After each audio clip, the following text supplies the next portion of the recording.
അപ്പോൾ ഈ സ്വഭാവം എന്ന് പറയുന്നത് ശ്രദ്ധിക്കണം. മനുഷ്യൻ്റെ സ്വഭാവത്തിൻ്റെ ബേസിക് റൂട്ട് എന്ന് പറയുന്നത് സ്വാർത്ഥനിഷ്ഠമാണ്. സ്വാർത്ഥനിഷ്ഠമാണ് എന്ന് പറഞ്ഞാൽ എൻ്റെ സുഖം, എൻ്റെ സൗകര്യം, എൻ്റെ സന്തോഷം, എൻ്റെ എന്നതിൽ നമ്മൾ എപ്പോഴും ഫോക്കസ്ഡാണ്. അപ്പം നമ്മുടെ അഹങ്കാരം നിൽക്കുന്നത് എപ്പോഴും, നമ്മുടെ ചെറിയ അഹന്ത നിൽക്കുന്നത് എപ്പോഴും നമ്മുടെ ഒരു ലോകത്തിലാണ്, നമ്മുടെ സുഖത്തിലാണ്, നമ്മുടെ സൗകര്യങ്ങളിലാണ്.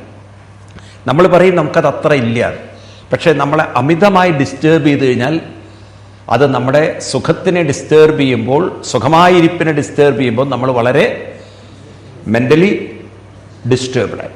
അപ്പോൾ ഈ ഒരു സ്വാർത്ഥനിഷ്ഠമായ ഒരു ജീവിതം അത് നമുക്ക് ശരീരത്തിലൂടെയും ചുറ്റുപാടിൻ്റെ അനുകൂല പരിതസ്ഥിതിയിലൂടെയും കിട്ടുന്നത് കൊണ്ട് നമ്മളിലെ ഈഗോ, ഞാനെന്ന ഭാവം, സ്വാർത്ഥനിഷ്ഠമായ നമ്മളിലെ ഞാനെന്ന ഭാവം ശരീരത്തെയും ചുറ്റുപാടിനെയും അനുകൂലമാക്കി വയ്ക്കാൻ നടത്തുന്ന ഒരു എന്താ പറയുക യുദ്ധമാണ്, അല്ലെങ്കിൽ അതിനുള്ള അതീവ പ്രയത്നമാണ് ഇന്ന് മനുഷ്യൻ്റെ ജീവിതം. അല്ലേ? ശരിയാണോ? അവനവൻ്റെ ഒരു കംഫർട്ടിന് വേണ്ടി തൻ്റെ ശരീരത്തെയും ചുറ്റുപാടിനെയും നമ്മളാക്കി തീർക്കാൻ വേണ്ടി we are doing our best. നമ്മളെല്ലാവരും മെനക്കെട്ടുകൊണ്ടിരിക്കുക. പക്ഷേ ഇത് നല്ലതാണ്. ബാഹ്യമായ പ്രകൃതിയെ നമുക്ക് അനുകൂലമാക്കി വെക്കാൻ വേണ്ടി നമ്മൾ നടത്തുന്ന തീവ്രമായ ശ്രമങ്ങളൊക്കെ നല്ലതാണ്. പക്ഷേ ചില യാഥാർത്ഥ്യങ്ങളും കൂടി നമ്മൾ തിരിച്ചറിയണം. അതെന്താണ്?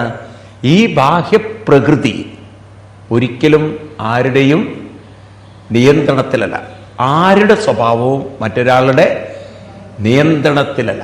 അപ്പം നമുക്ക് നമ്മുടെ സുഖം എന്നതുപോലെ തന്നെ, നമ്മുടെ സ്വാർത്ഥത എന്നതുപോലെ തന്നെ മറ്റുള്ളവർക്കും അവരുടെ സ്വാർത്ഥതയുമുണ്ട്. അത് നമ്മൾ ഒരിക്കലും അംഗീകരിക്കില്ല. അപ്പം നമ്മൾ നമ്മുടെ സുഖവും നമ്മുടെ സ്വാർത്ഥതയും അംഗീകരിക്കുമ്പോൾ, മറ്റുള്ളവരെ അവരുടെ രീതിയിൽ ചിന്തിക്കുമ്പോൾ, അവരുടെ കാമക്രോധങ്ങളൊക്കെ കാണിക്കുമ്പോൾ നമ്മൾ അവരുമായിട്ട് എപ്പോഴും ഫൈറ്റായിരിക്കും.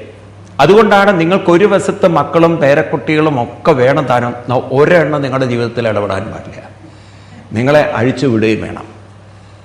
മനസ്സിലായില്ലേ? എനിക്കെല്ലാവരെയും കൂട്ടിലാക്കുകയും വേണം, എന്നെ ആരും കൂട്ടിലാക്കുക. നമ്മൾ കൂടെന്ന് പറയില്ലേ, പട്ടിയല്ലാത്തതുകൊണ്ട് നമ്മൾ പാട്ടിലാക്കുക എന്ന് പറയും. പട്ടികളെ നമ്മൾ കൂട്ടിലാക്കുക, മനുഷ്യനായതുകൊണ്ട് പാട്ടിലാക്കാൻ നോക്കും. പക്ഷെ അവർ നമ്മളെ പാട്ട് കൊണ്ടിച്ചിട്ട് പറഞ്ഞയക്കുകയും ചെയ്യും. അതാണ് ഓരോ വ്യക്തിയുടെ ഉള്ളിൽ നടക്കുന്ന സംഘർഷങ്ങൾ. അപ്പം നമ്മൾ എത്രമാത്രം നമ്മൾ ബാഹ്യപ്രകൃതിയെ അനുകൂലമാക്കാൻ ശ്രമിച്ചാലും